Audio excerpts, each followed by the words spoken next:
Hello. Madam నమస్కారం. నమస్తే అండి. చెప్పండి. నా పేరు రమేష్. రమేష్ అండి? ఓకే అండి. చెప్పండి. అది మంచితనం అనే దాని మీద ఒక చిన్న డౌటొచ్చింది. అది చిన్నప్పటి నుంచెల్లి అది అలవాటయిపోయిందా? లేకపోతే అది మధ్యలో నుంచే వస్తుందా? ఒకవేళ కొన్ని రోజులు దాకా పోయినంక హ్మ్. మంచితనం అనేది అలవాటయిపోయి ఒక వ్యసనం లేదు. హ్మ్. దాన్ని దాన్ని మళ్ళీ తర్వాత అధిగమించొచ్చా? ఒకవేళ అధిగమించితే అది మళ్ళీ తర్వాత అదే అట్లనే ఉంటదా? పోతదా? ఓకే. మనిషికున్న గుర్తింపు విషయంలో గూడా ఇది ఒక అయినట్టు కనబడుతుంది. హ్మ్. అది మంచా? చెడా? ఒకవేళ మీకు దాని నుంచి ఏమైనా సజెషన్స్ ఓకే. చెప్తారా? రైట్. రైట్. మ్యూట్ చేయండి. కొన్ని మ్యూట్ రోజుల వరకు చేయండి. కొన్ని ఓ రోజుల వరకు మంచిగానే ఉంది. తర్వాత తీసేకంటే ఎంతైనా రైతలేదు. హ్మ్. ఒకవేళ ఒకవేళ దాన్ని ప్రేమించాలన్నా గానీ సరిపోతలేదు. మళ్ళా అక్కడికి పోతాను. వేరే దాంట్లో పోతాను నేను. ఓకే అండి. వాయిస్ మ్యూట్ చేయండి ఒకసారి. రైట్. మంచితనం, మంచి, చెడు అనేవి ఇవి సమాజానికి మారుతూ ఉంటాయి. ఇవి అబ్సల్యూట్ వర్డ్స్ కాదు. హ్మ్. ఒకరికి మంచి, ఇంకొకరికి చెడుగా అవ్వచ్చు. హ్మ్. మనం చెప్పాం గదా! కోడికి మనం చికెన్ వండి మన చుట్టాలకి పెడుతుంటే చుట్టాలకి మనం మంచి. హ్మ్. అదే కోడిని కట్ చేస్తున్నాం గదా! కోడికి మనం చెడు గదా! అవును. ఇప్పుడు ఆహ్, ఎవరైతే టెర్రరిస్ట్‌లు అటాక్ చేశారో వాళ్ళ గ్రూప్ వాళ్ళు చాలా మంచివాళ్ళు. హ్మ్. కానీ యువతల వాళ్ళకి చెడ్డవాళ్ళు. హ్మ్. రైట్? కాబట్టి మంచి, చెడు అనేది అబ్సల్యూట్ వర్డ్స్ కావు. సమాజాన్ని బట్టి మారుతూ ఉంటాయి. అయినప్పటికీ అబ్సల్యూట్‌గా నేను మంచిగా ఉండాలి అని చేసే ప్రయత్నంలో వాళ్ళు యాంగ్జైటీలో ఇరుక్కుంటారు. ఇప్పుడే అమ్మాయిని ఏమన్నాము, అన్నీ చేసేయండి అని చెప్తే గుడ్ గర్ల్ అన్నాం. అవును. గుడ్ గర్ల్ అంటే నేను అంతగా పొంగిపోవట్లేదు ఇప్పుడు అంది. చిన్నప్పుడు పొంగిపోయింది కాబట్టి తనకి భయం వేసింది. హ్మ్. సో, చిన్నప్పటి నుంచి మనకేంటంటే మంచిగా ఉండాలి, మంచిగా ఉండాలి. మంచిగా కాదు వాస్తవంగా ఉండాలి. అవును. మంచి అంటే ఏంటి? మాతృదేవో భవ, పితృదేవో భవ, ఆచార్య దేవో భవ, అతిథి దేవో భవ. వాళ్ళకి పూజ చేయాలి. వాళ్ళేం చెప్పినా సరే దాన్ని అంగీకరించాలి. వాళ్ళకి ఎదురు చెప్పొద్దు. గౌరవం చెప్పాలి. టీచర్ ఎట్లా తాగొచ్చి మాట్లాడినా టీచర్ అంటే దేవుడే. తండ్రి తాగొచ్చి కొడుతున్నా తండ్రి దేవుడే. తండ్రిని ఎదిరిస్తావా? హ్మ్. నీకు తిండి పెడుతున్నాడు కదా!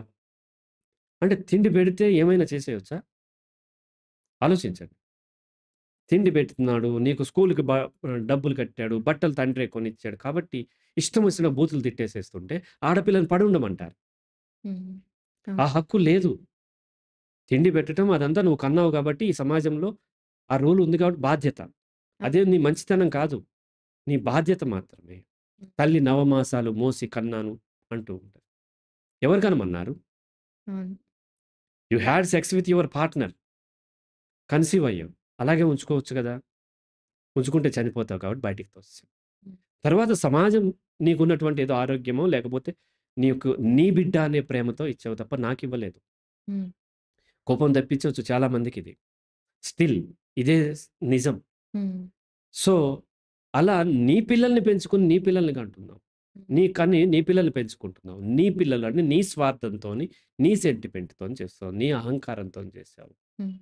దాన్ని తీసుకొచ్చి నేను ఇట్లా చేశాను కాబట్టి మమ్మల్ని గౌరవిస్తేనే మంచిది. గౌరవించాలా లేదా డిపెండ్స్ ఆన్ ఆ పిల్లల యొక్క పరిస్థితిని బట్టి ఉంటుంది. లేకపోతే మేమిట్లా చేస్తాం, అట్లా చేస్తాం. ఎమోషనల్ బ్లాక్‌మెయిల్ ఎక్కువ చేస్తూ ఉంటారు. బూతులు తిడుతూ ఉంటారు కొంతమంది. కొంతమందికి వాళ్ళకి నచ్చిన వాడిని పెళ్లి చేసుకోమని ఆడపిల్లలకి బలవంతం చేస్తూ ఉంటారు. అది వాళ్ళ వాళ్ళ ఇష్టం. రైట్? అలాగే గురువు. గురువుకి చదువు చెప్పాడు కాబట్టి గురువు ఏం చేసినా, ఎట్లా మాట్లాడినా, బూతులు తిట్టినా, లేకపోతే ఆడపిల్లలతో అసభ్యంగా మాట్లాడినా భరించాలి. హ్మ్. భరిస్తే మంచి. భరించకపోతే చెడు. ఓకే. కాబట్టి పరిస్థితులు బట్టే మంచి, చెడు ఉంటది తప్ప అబ్సల్యూట్ గుడ్ ఆర్ బ్యాడ్ ఉండదు. ఒకరికి మంచి, ఇంకొకరికి చెడు అవ్వచ్చు. కాబట్టి మంచిగా ఎవరు ఉండలేరు. ఎవరు కూడా ఉండలేరు. ఈ భూమి మీద ఎవరు కంప్లీట్ మంచి వాళ్ళు లేరు. అవును. ఇప్పుడు మహాత్మా గాంధీ, మహాత్మా గాంధీ ఆటోబయోగ్రఫీ ఉందనుకుందాం. హ్మ్. ఆయన రాసాడు అనుకుందాం. దాంట్లో ఆయన ఎప్పుడో టీనేజ్‌లో ఉన్నప్పుడు ఎవరో అమ్మాయి మీద తనకొక సెక్సువల్ డిజైర్ వచ్చింది. హ్మ్. దాని గురించి రాస్తాడా? రాయడు కదా! రాయరు. నేనైనా అంతే గదా! హ్మ్. నా పాజిటివ్ అంతా నేను చెప్తూ ఉంటాను. నా నెగెటివ్ నేనెందుకు చెప్తాను? చెప్పరు. ప్రతి వ్యక్తికి నెగెటివ్ ఉంటది. నెగెటివ్ అది ఒక కాంటెక్స్ట్‌లో పాజిటివ్ ఇంకొకరికి పాజిటివ్ గూడా కావచ్చు. కాబట్టి అబ్సల్యూట్ రైట్, అబ్సల్యూట్ గుడ్ అనేది ఉండదు. ఎవరు అది ఉండరు. కానీ ప్రతి ఒక్కరు తమలో ఉన్నటువంటి చెడు లక్షణాలు, సామాజికంగా చెడు లక్షణాలు ఏవైతే ఉన్నాయో వాటిని హైడ్ చేసి మంచిని పైకి ఎగ్జిబిట్ చేస్తూ ఉంటారు. అందుకని అప్పుడప్పుడు ఎంతో మంచోడు అనుకున్నోడు ఏదో ఆడపిల్లని వేధించిన కేసులోనో ఎందులో బయటపడిపోతూ ఉంటారు. అవును. చాలా గొప్పవాడు అనుకుంటుంటాం. స్వామీజీలు. హ్మ్. ఇటువంటి వాళ్ళు కూడా బయటపడుతూ ఉంటారు. ఎందుకు అంటే అందరిలోనూ ఉంటది. అది మనం యాక్సెప్ట్ చేయాలి. మనలో కూడా ఉంది. నేను చెప్తుంటాను. నా క్లయింట్స్ మీరేం మంచోళ్ళు కాదు. అవును. చెడ్డవాళ్ళు కూడా కాదు. మీరొక మనిషి. నేను కూడా మంచివాడిని కాదు. చెడ్డవాడిని కూడా కాదు. నేను కూడా ఒక మనిషిని. మనిషిగా ఉండే ప్రయత్నం చేయను తప్ప, ఖచ్చితంగా మంచిగానే ఉండాలని. వీలైనంత మంచిగా ఉంటాను. హ్మ్. నేను వీలైనంత మంచిగా నా క్లయింట్స్‌తోనూ, లేకపోతే ఈ కాలర్స్‌తోనూ ఉంటాను. ఇప్పుడు ఆ కాలరే బూతులు తిడుతుంటే కట్ చేస్తాను. అవును. వేరే మార్గం లేదు కదా! ఆ క్లయింటే వచ్చి నన్ను వచ్చి కొడుతుంటే, అతన్ని బయటికి పంపించేస్తాను. లేదా పోలీస్ కంప్లెయింట్ ఇస్తాను. మరి నేను మంచిగా లేనా? వీలైనంత మంచిగా ఉంటాను.